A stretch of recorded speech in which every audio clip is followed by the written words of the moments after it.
Bienvenue dans un nouvel épisode des Chroniques du Cœur, le podcast qui vous guide vers des relations harmonieuses et épanouissantes. Je suis Sonia Wood, médiatrice et coach relationnel. Ici, je réponds à toutes vos questions et sans tabou pour vous permettre de construire des relations dans lesquelles vous vous sentirez pleinement comprise, respectée et valorisée. Alors, j'ai reçu un message il y a quelques jours qui est le suivant. Comment prendre conscience que j'ai le pouvoir de changer la façon dont les autres, dont mon copain, se comportent avec moi alors qu'ils ont toujours une excuse phare, entre guillemets, qui est la réponse à tout. Je trouve ça extrêmement intéressant et je pense que je vais vous le dire à chaque fois. À chaque fois que je reçois un message, une question, c'est toujours intéressant parce que ça permet de creuser euh, un aspect ou un autre de la gestion de conflits, du relationnel. Et donc moi, j'adore ça. Je trouve que c'est hyper enrichissant. Alors, c'est vrai que déjà, la première chose qui me vient quand je lis ce message, c'est mais tu en es déjà conscient que tu as le pouvoir de changer la façon dont les autres se comportent avec toi, puisque il y a la question comment. Donc, en général, la conscience de soi est déjà là quand on a la question du comment je fais. Donc là, c'est même pas la question de comment moi puis-je prendre conscience, mais c'est comment faire prendre conscience peut-être à l'autre. Donc, il y a une petite confusion là-dessus, mais en tout cas, la conscience que vous avez le pouvoir de changer la façon dont les autres se comportent avec vous, elle est déjà là à partir du moment où vous posez la question comment puis-je en prendre encore plus conscience? Et je ne sais pas si vous voyez où je veux en venir, mais en tous les cas, la question révèle que la conscience de cette capacité est déjà là. En tous les cas, pour moi, le focus là à avoir sur cette interrogation, sur ce message, c'est le fait que, il y a certaines personnes et donc là, on parle du copain, mais des personnes qui vont utiliser une excuse pour justifier un certain comportement, pour justifier leur, réaction et cetera. Et dans les comportements, il y a plein de choses. Il peut y avoir: «Je suis trop occupée» ou «J'ai toujours été comme ça, c'est ma personnalité» ou alors: «Ah bah, tout le monde le fait donc voilà, c'est normal». Ou alors: «J'y peux rien, c'est comme ça, c'est tout, ça arrive». Il y a beaucoup de personnes aussi qui utilisent l'humour pour justifier. Alors ça, on retrouve, hein, dans les blagues un peu, sexistes, dans les trucs un peu, narcissiques et cetera. «Oh ça va, je rigole», pour, atténuer un peu la remarque qui a été blessante ou le comportement déplacé. Bon, on va pas approfondir sur ce sujet aujourd'hui, mais c'est vrai que c'est quelque chose qui est une excuse qui est souvent utilisée. Il y a aussi les excuses de: «Je suis fatiguée», «Oh, je suis stressée en ce moment», tu sais ce que c'est? Alors petite parenthèse, personnellement et de plus en plus, en fait, chaque année dans mon couple, je me mets un peu à un point sur lequel j'ai beaucoup envie de travailler. Cette année, c'est le sujet de la confiance à un niveau, voilà, à un niveau du couple. Mais au niveau personnel, moi, ce que j'apporte dans le couple, c'est aussi ma gestion de la fatigue. Et donc, c'est vrai que quand on est fatigué, je vous apprends rien, on a, tendance à peut-être être davantage en réaction, à perdre patience plus facilement et cetera et c'est normal. Quand on est fatigué, on a moins de résilience. Donc en fait, l'idée, c'est de construire, d'être davantage dans la prévention, pour plutôt prévenir que guérir et donc d'éviter ce moment où vous êtes tellement fatigué que, voilà, vous pouvez blesser les gens ou voilà, il y a des choses qui sont dites qui ne devraient pas. Donc le «je suis fatiguée», la parenthèse, c'était que en fait, personnellement dans mon couple, je mets beaucoup d'attention sur les moments où je suis fatiguée et je suis de plus en plus vigilante à ne pas en fait, avoir un comportement parce que je suis fatiguée qui va être, au détriment de l'autre. Donc c'est vrai, si je perds patience facilement, bah, c'est parce que oui, je suis fatiguée, d'accord, mais en fait mon conjoint n'y est pour rien. Donc c'est à moi de gérer ma fatigue. Si j'en arrive au point où je suis tellement fatiguée que je perds patience et que je l'envoie bouler, bah, en fait, c'est pas sa faute. C'est qu'à un moment donné, j'ai mal géré ma fatigue et j'ai mal géré, quelle que soit la frustration ou quoi que ce soit. Donc ça, voilà, je suis assez vigilante en couple et j'encourage toujours mes clientes aussi à le faire, à être vigilante sur la gestion. En fait, c'est de la gestion de soi, hein, de la gestion de ses émotions. C'est d'ailleurs l'un de mes piliers du programme Self Mastery qui est sur vraiment la gestion de soi, la maîtrise de soi. Donc, ça peut être une excuse. Je suis fatiguée, je suis stressée, tu sais ce que c'est en ce moment, etc. Il peut y avoir aussi des gens qui minimisent ce que vous pouvez ressentir, ce que vous percevez. Ah, c'est pas si grave. Ah, bah, je pensais pas que ça dérangeait. Ça va, c'est pas très grave, etc. Des personnes toujours qui vont utiliser le temps comme excuse. J'ai pas eu le temps, j'ai jamais le temps, j'ai le temps de rien, etc. Alors là, je ne vais pas me faire que des amis, mais on a tous le temps de quelque chose. Moi, je suis convaincue de ça. J'ai beaucoup entendu, hein, ah, j'ai pas le temps, je travaille tellement, etc. Ça, je l'ai beaucoup entendu. Mais on a tous les mêmes heures dans une journée. Donc, pourquoi est-ce que certaines personnes, en fait, arrivent à faire plein de choses, pourquoi d'autres, beaucoup moins? Tout est une question de priorité et de gestion de votre énergie. Donc, c'est pas le tout de dire, bon, bah, si tu n'as pas le temps de faire autre chose que ton boulot, c'est qu'en fait, tu priorises rien, tu priorises rien. C'est pas complètement vrai. Il y a pas du faux dedans. Il y a aussi une question de priorité. Mais en fait, ce qu'il y a aussi à considérer avant tout, avant même de considérer la priorité, c'est la gestion de l'énergie. Évidemment que si le travail et donc là, en l'occurrence du copain, si le travail de votre conjoint, de votre partenaire, en fait, bouffe toute son énergie et qu'à la fin de la journée, il n'y a plus personne, c'est chaos complet, bah, évidemment que la mémoire va passer à travers, qu'on ne va pas se rappeler, ah oui, tiens, je devais aller chercher ça, et puis il y avait prendre rendez-vous chez le garagiste, et puis ci, et puis ça, évidemment, parce que la gestion de l'énergie n'a pas été optimale.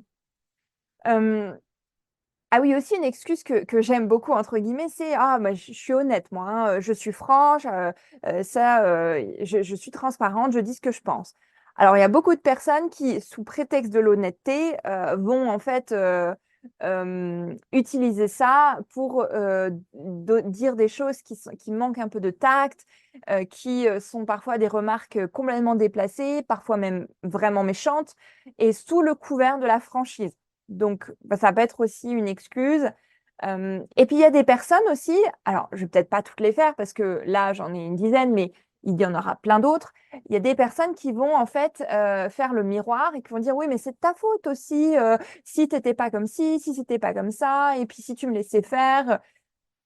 Alors ça, pour moi, c'est extrêmement fascinant en fait d'observer ce genre de comportement parce qu'en fait, on voit l'effet miroir dans son plus bel atout. C'est l'effet miroir vraiment servi sur un plateau d'argent. On a la personne qui en fait, parce que on est soi-même, en fait, on n'arrive pas à se responsabiliser, ben, on va rejeter la responsabilité sur quelqu'un d'autre. Bon, donc ça peut être des excuses phares qui sont toujours, voilà, et toujours il y a une excuse, il y a toujours un truc qui explique que ce comportement-là a lieu, que il y a eu telle réaction, qu'il y a telle chose qui a été dite, etc. Maintenant, ce qui va être intéressant, c'est quoi répondre à ça et en fait, là, on rentre, alors je vous le dis tout de suite, on rentre dans le cœur de la gestion de conflits. Mais ça, je vous le dis juste après la pause qui va être très brève. Est-ce que vous vous inquiétez constamment pour votre travail ou votre famille? Peut-être ressentez-vous du stress à cause de relations tendues ou d'incertitudes financières? Alors le petit manuel de survie pour les anxieuses est fait pour vous. Découvrez comment prendre du recul en identifiant vos déclencheurs de stress ou d'anxiété.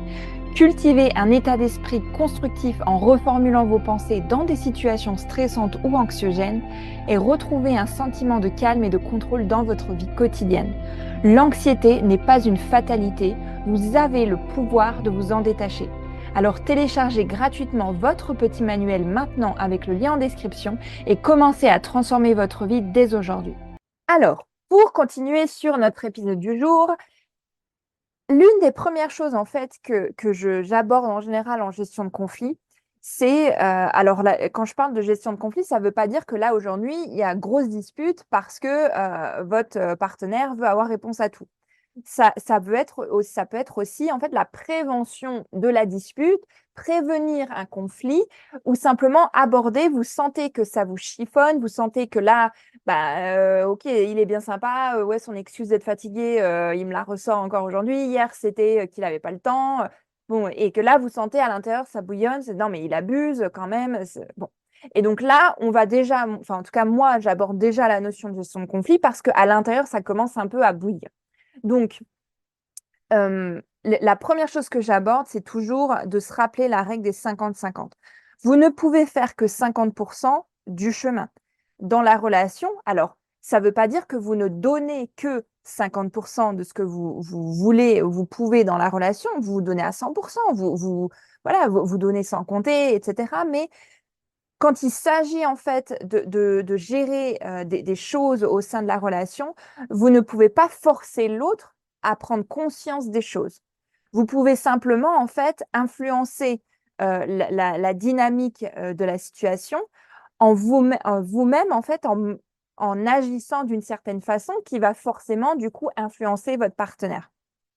Mais donc, vraiment, la première chose, c'est vous prenez votre responsabilité, vous savez que vous pouvez changer la façon dont l'autre va se comporter avec vous, mais vous n'allez pas pouvoir l'obliger à changer son comportement. Donc, ça ne va pas dire qu'en disant un truc, demain, ça va être complètement différent pour toujours. Peut-être pas. Peut-être que ça va avoir besoin d'un peu de temps, voilà, rappeler, il y a peut-être des limites qui doivent être fixées, etc. Et du coup, qui doivent être. C'est un peu la. Moi, ça me fait penser, alors je compare ça, vous allez me dire, mais Sonia, mais ça va pas. Je vais comparer ça en fait à l'éducation positive canine, voilà, qui a besoin de répétition avec des récompenses positives. Donc, le chien, il ne s'agit pas seulement en fait, de punir ou de rectifier un comportement qui ne convient pas. L'éducation positive, elle vient récompenser un comportement qui nous convient. Donc là, mes chiens, ils sont super calmes, tranquilles pendant que j'enregistre cet épisode. J'aime bien. Donc, hop, je vais leur donner une petite friandise pour les récompenser. Bon, entre nous, je ne le fais pas parce qu'ils sont endormis actuellement. Donc, ça va très bien. Mais vous voyez le principe. Donc, il y a un comportement en fait qui vous convient, vous remerciez, voilà, ça me fait plaisir que tu me dis ça, etc. Donc, c'est vraiment de renforcer en fait le positif dans la relation. Donc, ça, en fait, vraiment prendre votre responsabilité, pas plus, pas moins, ça va être une grosse étape. Évidemment, les limites, ça va être, et pour moi, c'est le centre en fait de notre question du jour, c'est le centre de la gestion de ce genre de problématique. Poser la limite de façon claire et assertive, sans pour autant rentrer dans la position du reproche où on va sermonner la personne, on va lui faire voilà, la critique, etc. Et donc ça, encore une fois, et vous verrez, mais c'est ça que j'adore dans les épisodes que je vous propose, c'est que c'est pas grave si vous n'avez pas écouté les précédents, parce que en écoutant celui-ci là maintenant tout de suite, il y a plein de choses que vous pouvez prendre qui en fait étaient déjà valables dans les précédents.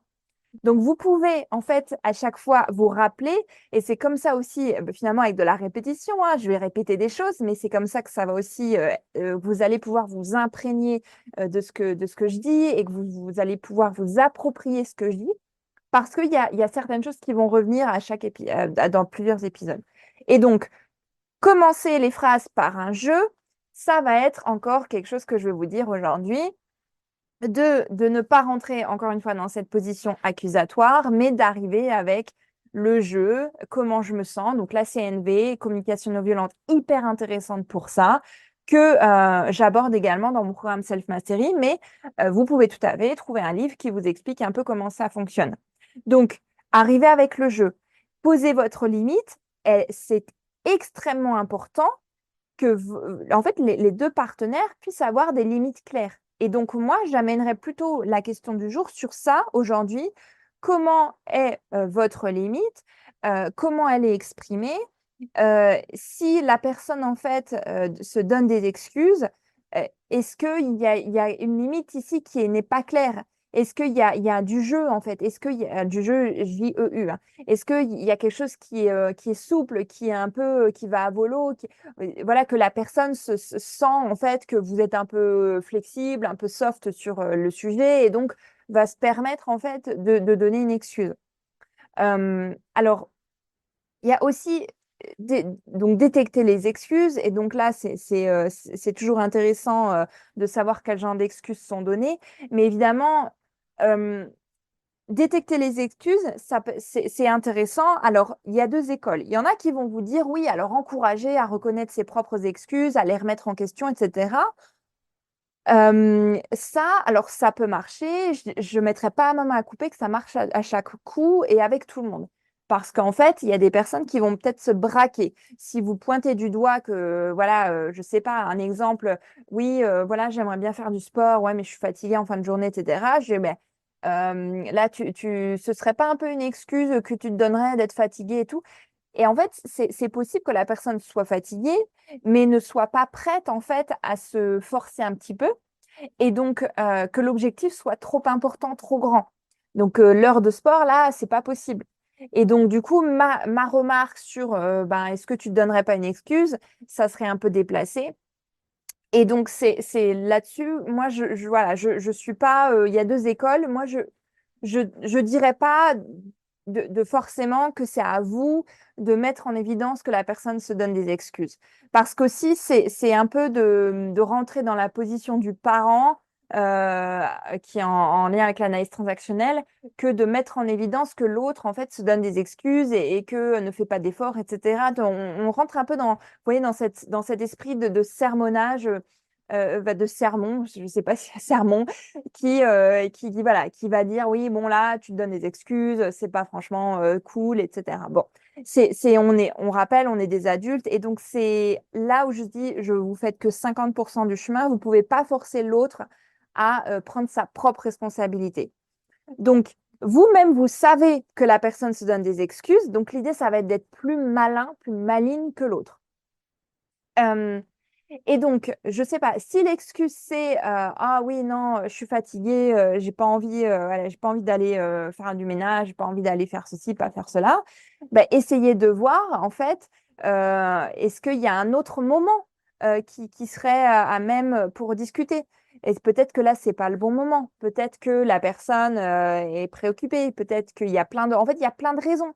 Et donc, est-ce que en fait, il y a un autre moment qui est plus judicieux, qui est propice à discuter ou à faire le ménage ou à, voilà, peu importe. Donc, euh, donc là, c'est un peu pour débroussailler, on va dire, les choses. Je, encore une fois, il y a deux écoles, vous pouvez essayer, il y a pas de, c'est pas tout noir ou tout blanc dans les relations. Donc, je vais pas vous dire, ah oui, il faut absolument faire ci, il faut pas absolument faire ça. C'est à vous de tâtonner, d'essayer aussi avec la personnalité de votre partenaire, avec votre propre relation, de vous approprier en fait ce que je dis pour votre cas personnel. Et donc, de voir, est-ce que si moi je dis à l'autre, ah oui, là, tu me donnes des excuses, c'est pas forcément valable. Est-ce que c'est constructif ou est-ce que ça va être plutôt ça va desservir la relation? C'est à vous de tester. Il y en a avec qui ça peut marcher, d'autres pas. Donc à vous de voir. Dans tous les cas, donc poser votre limite claire, ça va être extrêmement important. Et ensuite, évidemment, d'arriver sur la demande, voilà, d'avoir une demande qui est claire. Parce que du coup, si vous voulez avoir une discussion importante et que votre partenaire vous dit oui, mais moi je suis fatiguée ou j'ai pas le temps, bah, proposez simplement, voilà, bah, quand est-ce que tu as du temps? J'aimerais bien qu'on puisse avoir un moment à nous. Donc, est-ce que tu peux me dire, est-ce que tu as du temps là dans une heure? Est-ce que c'est plutôt demain? Est-ce que c'est ce week-end? Combien de temps tu peux me consacrer? Est-ce que c'est juste 5 minutes? Est-ce que c'est 10 minutes? Et donc voilà, d'être dans du demande clair, dans une demande claire et d'avoir aussi des choses factuelles et concrètes à, à demander. Voilà, si on vous dit là, j'ai pas le temps, eh ben, demandez quand est-ce que tu as le temps? Quand est-ce que tu peux m'accorder 5 minutes? Si on vous dit là, je suis fatiguée, bah, demandez, OK, quand est-ce que, quel est le meilleur moment de la journée pour parler de ça? Si maintenant, il y a des choses, et là, en quelques minutes d'épisode, c'est un peu plus complexe aborder, mais des personnes qui se cachent derrière le fait que c'est leur propre personnalité, En fait, ça va être compliqué si eux-mêmes se cachent derrière ça pour ne pas se remettre en question. Vous n'allez pas pouvoir les forcer à se remettre en question. Euh, Vous pouvez donner votre avis, ça c'est sûr. Vous pouvez dire oui, bah moi je pense pas que qu'on est fixé sur une personnalité. Donc c'est un peu les personnes qui disent voilà, ça fait partie de moi, ça a toujours fait partie de moi, je suis comme ça, c'est ma personnalité. C'est des personnes qui ont ce qu'on appelle un fixed mindset, donc un mindset qui est plutôt fixe. Contrairement à des personnes qui sont dans le développement, dans l'évolution, qui se remettent en question régulièrement, là, on parle de growth mindset, donc un mindset de croissance. Voilà, je pourrais développer, si ça vous intéresse, ce sujet-là dans un autre épisode. Vous me direz en commentaire. Mais dans tous les cas, on ne peut pas forcer les personnes à avoir un growth mindset. Vous pouvez vous-même, en fait, en vous remettant en question, en vous posant les questions et en vous posant les questions, pas seulement dans votre coin, en journaling, etc., mais aussi en ayant dans la discussion, en posant des questions, en remettant les choses en question, vous pouvez un peu amener la voix sur le growth mindset. Donc voilà, ça c'est un peu les choses. Évidemment, il y a peut-être souvent une pause qui va être nécessaire si c'est une situation qui persiste, si votre copain, votre partenaire, il montre pas de volonté vraiment d'évoluer, de changer la situation. Bah, prenez un peu de recul et essayez de voir est-ce qu'il y a des choses sur lesquelles vous pouvez vous-même agir ou pas. Est-ce que cette relation vous épanouit ou pas? Est-ce que il y a des choses des choses qui se passent bien, qui méritent d'être mises en avant ou pas? Donc à vous de voir est-ce qu'il y a une petite pause nécessaire et puis aussi de vous entourer finalement, de vous entourer d'amis, de proches qui vont vous soutenir, qui vont valoriser vos efforts. Une relation, ça demande du boulot, quoi. C'est vraiment, et moi je le vois, mais chaque année, alors il y en a qui disent oui, tu verras, les 3 premières années de mariage, c'est super cool, c'est tranquille, c'est facile, mais alors moi je trouve pas, j'ai pas du tout trouvé que c'était facile, parce que chaque année, il y a un challenge entre des déménagements, même adopter un animal en couple, c'est un challenge voilà, changer de job, c'est un challenge aussi qui impacte le couple, etc. Donc, tous les ans, il y a des challenges. La relation, c'est ça. C'est à chaque instant de vie, il y a des challenges qui vont impacter le couple et ça demande bah, du boulot. Et donc, c'est important que les deux puissent en prendre conscience pour ne pas dormir sur leur laurier. Et donc, si vous voyez que vous arrivez un peu face à un mur et que c'est compliqué en fait d'y arriver tout seul, bah, pensez à consulter un médiateur. C'est parfait pour ça, hein, les médiateurs, un coach relationnel, que ce soit vous tout seul ou alors avec votre partenaire pour aborder un peu bah, les problèmes de compréhension dans le couple, comment est-ce que l'un communique et l'autre aussi, quel est le dialogue de l'un de l'autre, comment vous arrivez à communiquer sur la même longueur d'onde, etc. Ça, c'est plein de choses qui peuvent être abordées aussi en médiation ou en coaching relationnel. Voilà pour aujourd'hui. Merci d'avoir été avec moi pour cet épisode et j'espère qu'il vous aura plu. Si vous pensez que ça peut aider quelqu'un que vous connaissez, n'hésitez surtout pas à le partager. Vous pouvez également me poser toutes vos questions avec le lien en description et je me ferai un plaisir d'y répondre dans un futur épisode. D'ici là, je vous dis à très bientôt. Prenez soin de vous. Bye bye.